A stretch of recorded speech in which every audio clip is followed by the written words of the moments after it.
आपण पाहताय महाधुरळा. हे आहे गोकुळचं श्रीखंड. अगदी जिभेवर रेंगाळणार. जिभेवरच नाही तर मनावरही रेंगाळणार. गोकुळ श्रीखंड, मनावर रेंगाळणार. नमस्कार, महाधुरळा यूट्यूब चॅनलमध्ये मी गुरु बाळमाळे आपल्या सर्वांचं मनापासून स्वागत करतोय.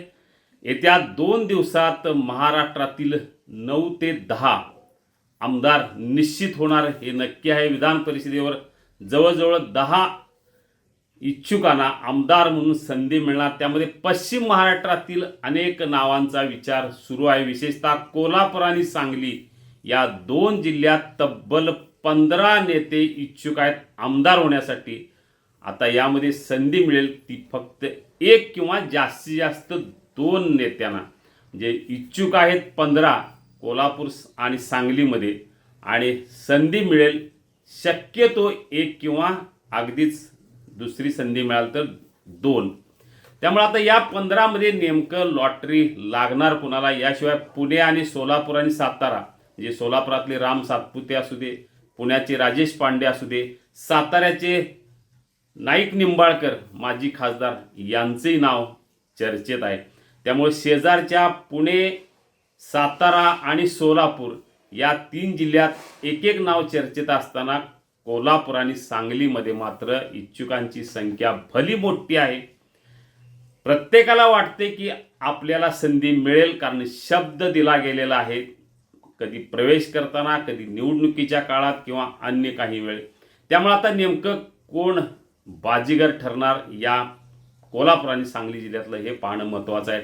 सध्या तरी कोल्हापूर जिल्ह्यातून माजी आमदार सुरेश हळवणकर यांचं नाव आघाडीवर आहे. कारण त्यांना एकदा नव्हे, 2दा नव्हे, तर गेले 3 वर्षे शब्द दिला जातोय तुम्हाला विधान परिषदेत आमदार करणार.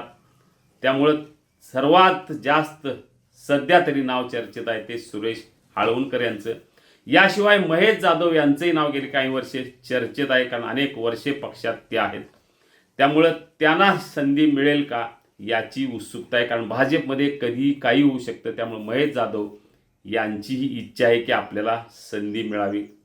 आणखीन एक नाव आहे शिवसेनेच्या वतीनं सत्यजित कदम. जेव्हा ते शिवसेनेत आले तेव्हाच त्यांना शब्द दिला गेला होता, किंवा विधानसभा निवडणुकीत यांनी ज्या पद्धतीनं काम केलं तेव्हाही शब्द दिला गेला की तुम्हाला निश्चितपणे मोठी संधी देऊ. त्यामुळे सत्यजित कदम वाट बघतायत या संधीची. याशिवाय सावकार मादनाईक, अनिल सावकार मादनाईक, शिरोळचे नेते, स्वाभिमानी सोडलं त्यांनी या महायुतीत येत असताना त्यांनाही शब्द दिला गेला की नक्की आपलं पुनर्वसन होईल. त्यामुळे सावकार मादनाईक सुद्धा याच संधीच्या प्रतीक्षेत आहेत. संजय पाटील यड्रावकर हे शिरोळ तालुक्यातलं आणखीन एक मोठं नाव. या भागात त्यांनी नगरपालिका, जिल्हा परिषद यामध्ये घवघवीत यश महायुतीला मिळवून दिले. त्यामुळे शिंदे सेनेकडे त्यांची मागणी आहे की आपल्याला ही संधी मिळावी. राष्ट्रवादीकडे सुद्धा काहींची इच्छा व्यक्त केलेली आहे, मागणी केली आहे. त्यामध्ये 2 नेते आहेत. एक चंदगडचे माजी आमदार राजेश पाटील यांचं पुनर्वसन व्हावं म्हणून गेले काही दिवस प्रयत्न सुरू आहेत. त्याचाच एक भाग म्हणून राजेश पाटील यांना विधान परिषदेवर संधी मिळावी अशी मागणी पुढे येत आहे. याशिवाय जिल्हाध्यक्ष बाबासाहेब पाटील असुर्लेकर यांचीही इच्छा आहे की आपल्याला सुद्धा विधान परिषदेवर संधी मिळावी, कारण किती वर्ष आपण काम करणार, कार्यकर्ता म्हणून राहणार, याची त्यांनाही संधी मिळावी अशी इच्छा आहे. समरजित घाटगे यांनी आता रीतसर भाजपमध्ये प्रवेश केला आहे. त्यामुळे आता भाजपवासी पुन्हा एकदा झालेले आहेत. त्यांनाही वाटते की आपल्याला संधी मिळावी, कारण आता पुढचे 3 वर्ष निवडणुका नाहीत. 3 वर्षानंतर काय होणार आहे माहीत नाही, कारण तेव्हा स्वतंत्र लढणार, आघाडी होणार, युती होणार याची चर्चा आत्ता करून उपयोग नाही. त्यामुळं संधी एकतर महामंडळ किंवा विधान परिषद मिळावं असंही त्यांनाही वाटतंय. कोल्हापूर जिल्ह्यातले 8 ते 10 जण या पद्धतीने इच्छुक आहेत संधी मिळावी यासाठी. प्रत्येकाचे प्रयत्न सुरू आहेत. सांगली जिल्हासुद्धा यात मागं नाही, तिथंही इच्छुकांची संख्या मोठी आहे. सगळ्यात प्रमुख दावेदार आहेत माजी खासदार संजय काका पाटील यांचं नाव सध्या आघाडीवर आहे. भाजप सोडून राष्ट्रवादीत गेले, पण भाजपमध्ये असल्यासारखंच त्यांचं एकूण वागणूक किंवा राजकीय उठाठेवा आहे. त्यामुळं त्यांना संधी मिळेल अशी शक्यता आहे. त्या दृष्टीनं सध्या चर्चाही सुरू आहे. जिल्हाध्यक्ष सम्राट महाडिक भाजपचे त्यांचे नाव या चर्चेत आहे, कारण विधानसभा निवडणुकीत त्यांनाही शब्द दिला गेला, तुम्ही माघार घ्या, तुम्हाला निश्चितपणे मोठं पद देऊ, आमदारकी देऊ. त्यामुळं सम्राट महाडिक या चर्चेत आहेत. याशिवाय वैभव पाटील यांनाही असा शब्द दिला गेला, तेही हा शब्द पाळावा म्हणून प्रयत्न करत आहेत. पृथ्वीराज देशमुख भाजपचे नेते, त्यांनाही शब्द दिला गेलाय, त्यामुळे ते सुद्धा प्रतीक्षा करतायत आपल्याला जो शब्द दिलाय त्याची पूर्तता कधी होणार.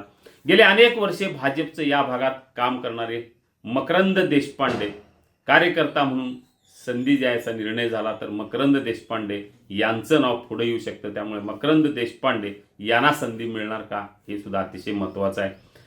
महिलांना संधी हा शब्द जर पुढे आला तर नीता केळकर यांचं नाव सांगलीतनं पुढे आलेलं आहे. त्यामुळे अनेक वर्षे यासुद्धा नीता केळकर भाजपचं काम करत आहेत. त्यामुळं नीता केळकर यांना संधी मिळेल का हे सुद्धा अतिशय महत्त्वाचं आहे. निशिकांत पाटील पक्षाच्या सोयीसाठी दुसऱ्या पक्षात गेले, त्यांनाही वाटते की आता आपल्याला संधी मिळावी. जिल्हाध्यक्ष म्हणून काम करत असताना आमदार होण्याची स्वप्न त्यांचीही आहेत, लढा दिला पण अयशस्वी झाला. त्यामुळे आता विधान परिषदेवर आपल्याला वर्णी लागावी आपली म्हणून ते प्रयत्न करत आहेत. या पद्धतीने साधारणतः 15 नेते इच्छुक आहेत, यातल्या एकाला तरी लॉटरी लागेल अशी शक्यता आहे. हा एक नशीबवान कोण, सुरेश हाळवणकर की संजय काका पाटील की नीता केळकर, या तिघापैकी एकाला संधी निश्चित मिळेल अशी शक्यता आहे. याशिवाय इतर 12 जणही त्यांनाही वाटते की आपल्याला प्राधान्यक्रम मिळेल, आपल्याला प्राधान्य मिळेल आणि आपली लॉटरी लागेल. शब्द प्रत्येकाला दिला गेलाय, त्यावेळी दिला गेलाय, त्या शब्दाप्रमाणे ते हे नेत्यांनी काम केलं. पण आता पूर्तता करण्याची जबाबदारी नेत्यांची आहे. जागा कमी आहेत, इच्छुकांची संख्या मोठी आहे. पहिल्यांदा महाराष्ट्रातून 30 नावं दिल्लीला पाठवली भाजपनं, आता 15 नावं पाठवलेत. 15 नावामध्ये ही 2 नावं निश्चितपणे असण्याची शक्यता आहे, सुरेश हाळवणकर आणि संजय काका पाटील. बघूया आता 15 मधनं 6 या पुन्हा निम्म्यावर यायचं आहे. त्यामुळं बघूया आता कोल्हापूर आणि सांगली या 2 जिल्ह्यात कोणाला लॉटरी लागणार. 2 दिवसात ही लॉटरी लागणार हे नक्की आहे. त्यामुळे हा भाग्यवान कोण हे कळेल 2 दिवसात. आपल्याला अशाच राजकीय बातम्या हव्या असतील तर आत्ता सबस्क्राईब करा महाधुरळा यूट्यूब चॅनल. धन्यवाद.